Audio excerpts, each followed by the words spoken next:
lower the expectations. For example, we have in some societies the mahar is too high.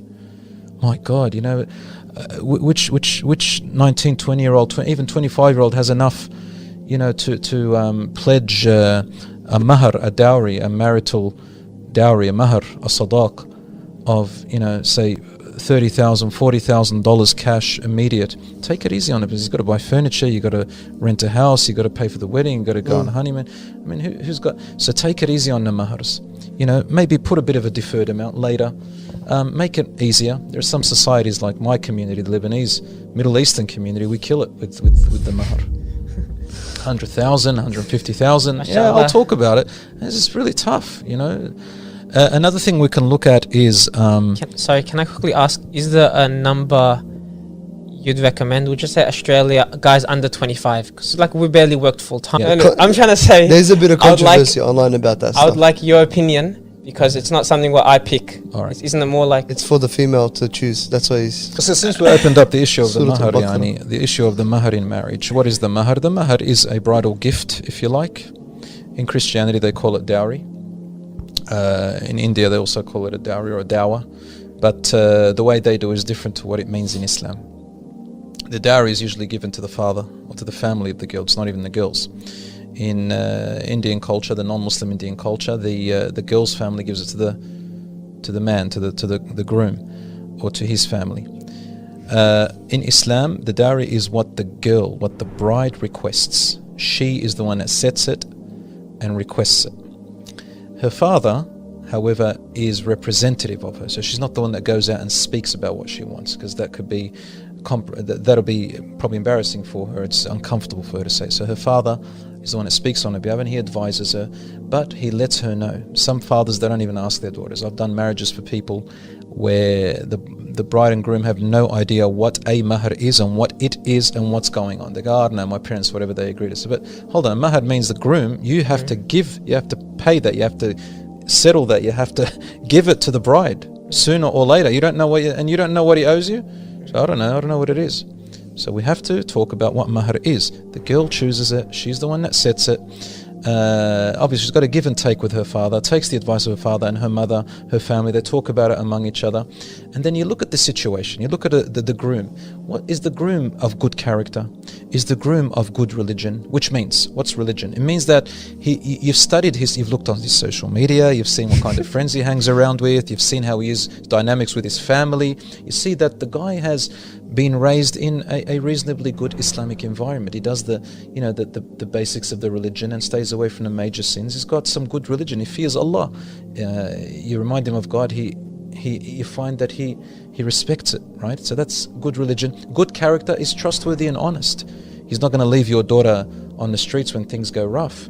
He will get up. He's not lazy. He will do. He'll clean the streets. He'll do anything for his family. That's trustworthy and honest. Everything other than that is secondary.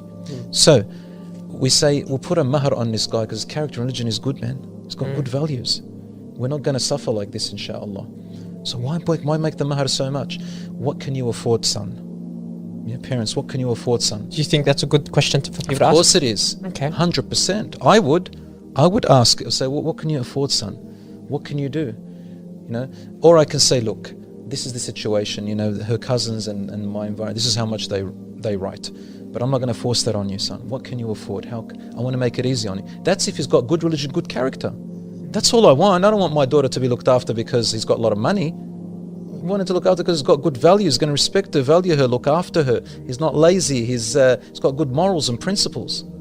All right? Yeah. Is that correct? Yeah. So the idea of the mahar should not be a big issue. At the same time, the mahar should not be so little, like you mentioned it before, like Fatima. And Fatima radiallahu anha was lived 1,400 years ago. Their societies, their income, their way of living is different to ours. And really, mahar depends also on your status in society. So if you come from a wealthy family and you want to marry a girl who's from a wealthy family, obviously the mahar has to be equivalent or relative to their surroundings. In Islam, if you can't agree on a mahar, we say, well, it's like her peers, like her family environment sort of thing. But at the same time, the guy, if he can't afford that, we don't make it hard on him. Because now we've changed the marriage into a materialistic, into a monetary thing, right? Anyway, that mahar, we talk. And I say to the fathers and the girls, please, don't make the marriage about materialism. That's number one. Secondly, focus in marriage on how the person has been raised and how you've been raised. If you can look, honestly, ideally, if you can look for someone who is similar to your own family, that's ideal. Unless your family, the family is really bad.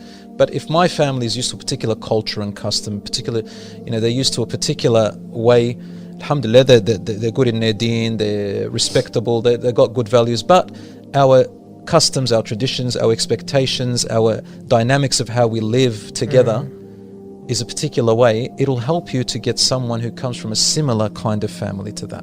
It does make it easier. It does make it easier. It's only tough for the mixed people. Like, for example, me, my mum's South African, my dad's Lebanese. That's the first, I'm talking about ideal. It's not the only one. I'm not saying this is a blanket rule. But as a beginning, we say, look for someone who's as close as you can to your family dynamics, because you'll have less issues with the families, If you can't do that, your dynamics is pretty mixed. Having somebody who's similar to your family's mindset and the way you guys run will make life easier for you and for her as well. Yeah. Because everybody knows what to do and what to expect.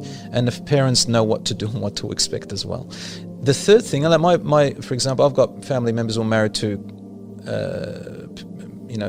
their wives converted to Islam, and they come from an Australian, Aussie, Anglo background.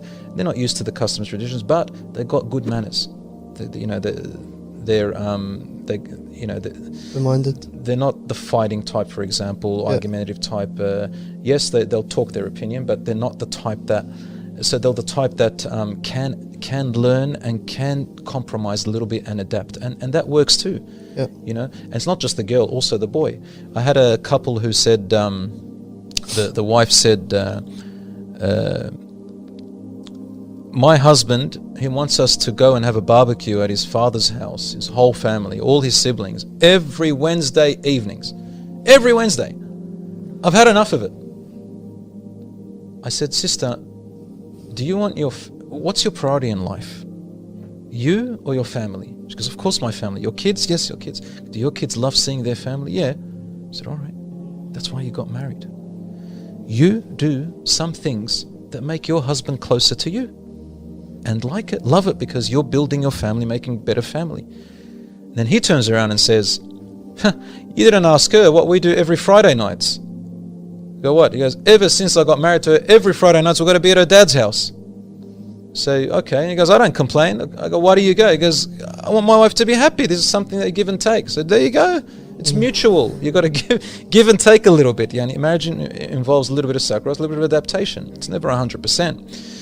Another advice I give is, write down 6 or 7 main things that you as a person, you can never be able to tolerate if you were to go through that in your marriage. Yeah. Write down 6 or 7, not more than that. Say, you know what, me, Ashraf, me, Bilal, me, Suhail, I know myself. If I were to marry someone who is like this, or doesn't do that, or does this, just 6 or 7 of them, they are the deal breakers for me. So now you look for someone who, this is your goal now. Rather than the looks, the outside looks, look for the values that work for you.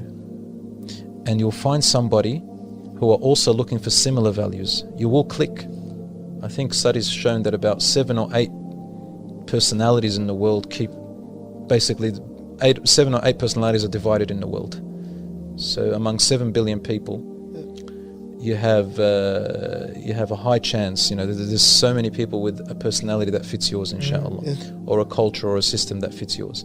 But you write them down. Know what you want in a marriage. What are the deal breakers, and everything else you got to compromise.